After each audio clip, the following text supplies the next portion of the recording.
quoi?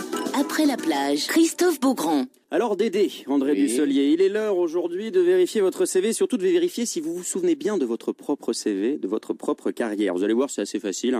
Alors, quel a été votre tout premier rôle? Mon tout premier rôle? Ouais, le tout premier. Tout premier. C'était tout petit. Vous n'avez pas pu trouver ça quand même. Vous étiez Parce que tout c'était minot. vraiment, oui, j'avais 10 ans, je crois. C'était l'enfant de la rivière. Exactement, de Henri Bosco. Voilà. Pour une pièce de l'école. Oui, vous étiez en Haute-Savoie à l'époque. Au lycée de Saint-Julien, en Genevois. C'était la professeure de français qui. C'est comme ça que j'ai découvert le théâtre. Je vous emmenais au théâtre et elle montait des pièces elle-même. Et ben voilà. Alors il y avait une chose quand même l'info. très frustrante. Oui, alors juste un petit détail quand même, c'est qu'il fallait pas faire participer tout le monde dans la classe. Ouais. Donc j'étais pourtant dans une barque en plein milieu de la rivière et j'ai raconté mon histoire et tout d'un coup il fallait que je donne le rôle à un autre. Je sortais de cette barque. Ah, la frustration. La frustration et la tyrannie des metteurs en scène déjà commençait. C'est scandaleux. Vous souvenez-vous du jour précis où vous êtes devenu une star? Non, non, déjà rien que la formulation de la chose là j'ai un blocage. Il y a un jour précis où s'est passé quelque chose quand même le mercredi 18 septembre 1985.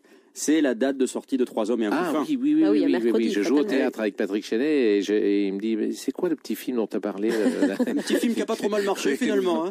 Alors, comédie. on va vérifier si vous vous souvenez toujours bien de la comptine pour endormir le bébé. On écoute le début, vous chantez la suite. D'accord? Là c'est le début du film. Mon Dieu. Mon ami Pierrot, prête-moi ta plume pour écrire un mot. C'est à vous. La chandelle est morte. C'est trop dur.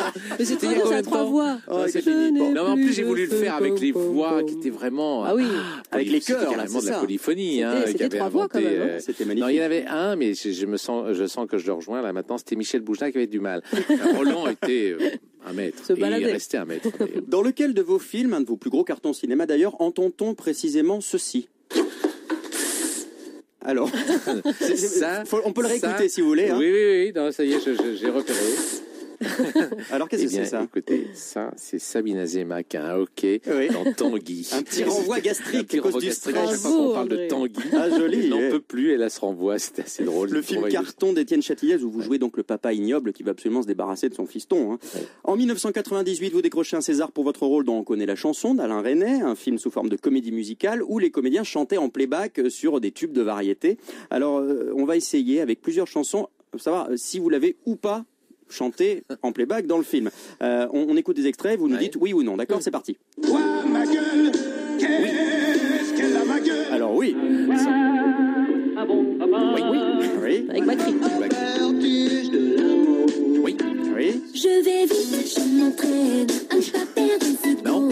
Là, vous avez pas fait Laurie. Eh ben, c'était Laurie. Là, c'est Laurie. Ah bah, je suis déçu. Non, mais cette Non, scène, c'est Vertige vrai. de l'amour sur ce cheval de la garde républicaine. Ah, vous êtes c'est magnifique en mignon. garde Il y a républicaine. deux doigts de pas le faire parce que la garde républicaine ne voulait pas. En 2010, vous avez raconté l'histoire d'une petite souris avec des très grandes oreilles. Elle s'appelait comment? Ouh, un dessin animé. Un dessin animé. Oh là là, alors là, le nom m'échappe. C'était C'est la légende c'est des de- studios Universal qui avait produit ça. Je me Une souviens petite souris plus. super mignonne Oui, avec oui, des oreilles oui. géantes là, mais ça n'a pas C'était très très bien belle. marché. Non, d'ailleurs, pas ce film. C'est terrible, dommage. parce qu'il y avait de la concurrence avec Il s'appelait leur- Despero, cette petite souris. Despero, mais il y Voilà. avait le rat aussi qui est cuisinier, là, je sais plus comment il s'appelle. Ratatouille. Enfin, Ah oui, voilà, il a fait de la concurrence. Il a fait de la concurrence. Salaud. Vous avez fait beaucoup de casting ou d'auditions dans votre carrière? Ça m'est arrivé, bien sûr. Oui, il n'y a que ça au début pour commencer, pour attraper le démarrage, le point d'ancrage. On le cherche tout le temps quand on est jeune comédien. Alors justement, pour finir mon petit questionnaire, je vous ai préparé une petite épreuve. Je vous propose un rôle. Vous savez que beaucoup de comédiens qui rament un peu retrouvent du boulot dans les séries télé. Alors comme je sais que c'est pas facile tous les jours pour vous, hein, votre carrière, c'est un petit peu. Hein.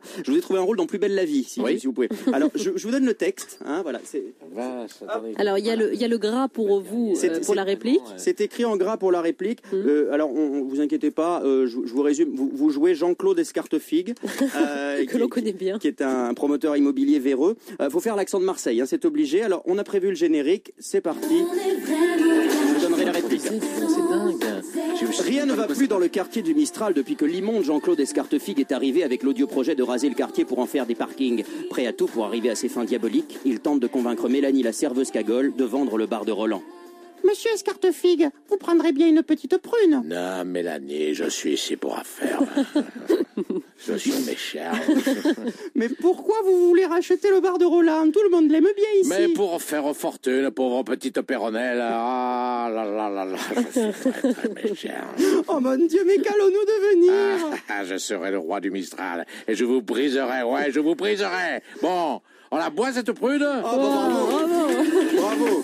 Bon, alors, de quoi ça parle. vous êtes d'accord, Wendy? Il a gagné. Non, mais je pense qu'avec l'accent de Marseille, il peut jouer dans le pagnol, Daniel Auteuil la prochaine fois. Eh bien, André, bravo, si tu me le permets, je te tutoie. Tu es engagé, comme le disait si bien Mireille Mathieu. Bravo, tu as gagné. Bravo, tu as gagné. Bravo, et André. J'aime bien Bravo. la version française.